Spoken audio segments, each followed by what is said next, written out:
यहाँ पर 12 अगस्त 2025 का व्लॉग पोस्ट है जैसा आपने दिया है। पहला परिचय, सोने की ताज़ा कहानी और रेपो रेट की भूमिका।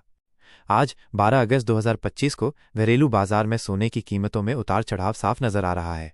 24 कैरेट सोना प्रति ग्राम 10,140 रुपये पर आ चुका है, जो कल से 88 रुपये कम है, और 22 कैरेट 9,295 रुपये पर 80 रुपये की गिरावट के साथ। यह गिरावट सीधे रेपो रेट से संबंधित वित्तीय माहौल की प्रतिक्रिया है। जब रेपो रेट स्थिर रहता है तो सोने को निवेश के रूप में अधिक आकर्षक माना जाता है, क्योंकि पासबुक एफडी की दरें उतनी आकर्षक नहीं रहती। स्थानीय भाव और गिरावट की वजह। भारत में सोने की कीमतों में 3 दिनों में भारी गिरावट देखी गई।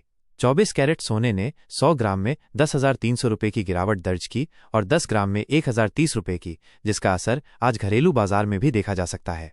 कीमतों पर यह दबाव भी उसी रेपो रेट की स्थिरता के कारण हो सकता है, जो निवेशकों के लिए ब्याज दरों का आकर्षण कम कर देता है और सोने को एक स्थिर विकल्प बनाता है। एमसीएक्स और भाव का संक्षिप्त विश्लेषण।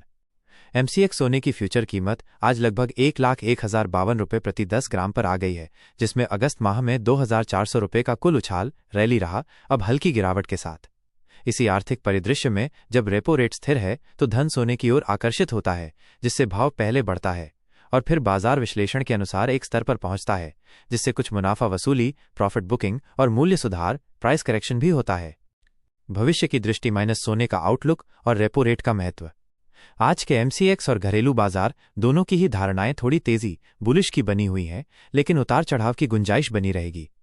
इस पूरे संदर्भ में रेपो रेट की स्थिरता से यह अनुमान लगाया जा सकता है कि सोने का आगे का ट्रेंड स्थिर रूप से ऊपर चढ़ता रहेगा, जब तक वैश्विक आर्थिक अनिश्चितता और स्थानीय मांग बनी रहे। मौद्रिक नीति और आरबीआई का रेपो रेट संबंध। भारतीय रिजर्व बैंक आरबीआई ने अपनी अगस्त 2025 की मौद्रिक नीति समिति एमपीसी की बैठक में रेपो रेट को 5.50% पर अपरिवर्तित रखा। यह निर्णय एक नरम लेकिन सतर्क नीति का संकेत है। यह रेपो रेट की स्थिरता घरेलू बाजार में ब्याज दरों को नियंत्रित रखती है, जो सोने की कीमतों की दिशा तय करने में अहम भूमिका निभाती है। महंगाई में गिरावट और सोने का आकर्षण।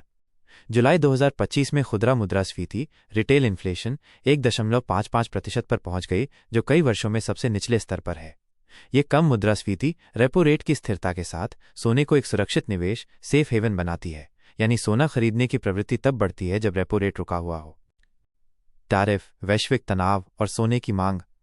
अमेरिका भारत व्यापार में नए टैरिफ और वैश्विक तनावों के बीच सोने की मांग में बढ़ोतरी देखी जा रही है, खासकर तब जब रेपो रेट स्थिर हो और लोग निवेश की ओर देख रहे हों। ये सभी कारक मिलकर सोने की कीमतों को बनाए रखते हैं। त्योहारी सीजन में सोने की कीमतें और रेपो रेट। त्योहारी मौसम में एमसीएक्स सोना 2,400 रुपये प्रति 10 ग्राम तक उछला, लेकिन कुछ गिरावट के साथ स्थिर हुआ। यह वॉल्यूम और भाव की प्रवृत्ति दोनों में रेपो रेट की स्थिरता के कारण हो रहा है। इसका मतलब है कि घरेलू बाजार में खरीदारी के लिए सोना फिर से एक आकर्षक विकल्प बनकर उभरता है। एक नज़र स्थानीय प्रतिक्रिया पर। सोने की कीमतों में आज कुछ उलटफेर है और कई निवेशक अचंभित हैं।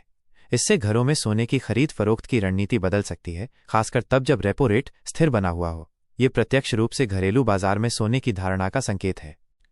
निष्कर्ष, सोने की कीमतें और रेपो रेट का संगम। भारतीय रिजर्व बैंक की रेपो रेट नीति, मौजूदा मुद्रास्फीति, वैश्विक आर्थिक वातावरण और स्थानीय मांग, इन सभी कारकों ने मिलकर 12 अगस्त 2025 को सोने की कीमतों की दिशा निर्धारित की है। घरों में निवेश करने से पहले लोग रेपो रेट के स्थिर रुख को भी देख रहे हैं। ये स्थिरता उन्हें सोने को एक सुरक्षित बचत विकल्प के रूप में देखने में मदद करती है। यदि आप सोना खरीदने या निवेश करने का सोच रहे हैं तो रेपो रेट की दिशा और अर्थव्यवस्था की समग्र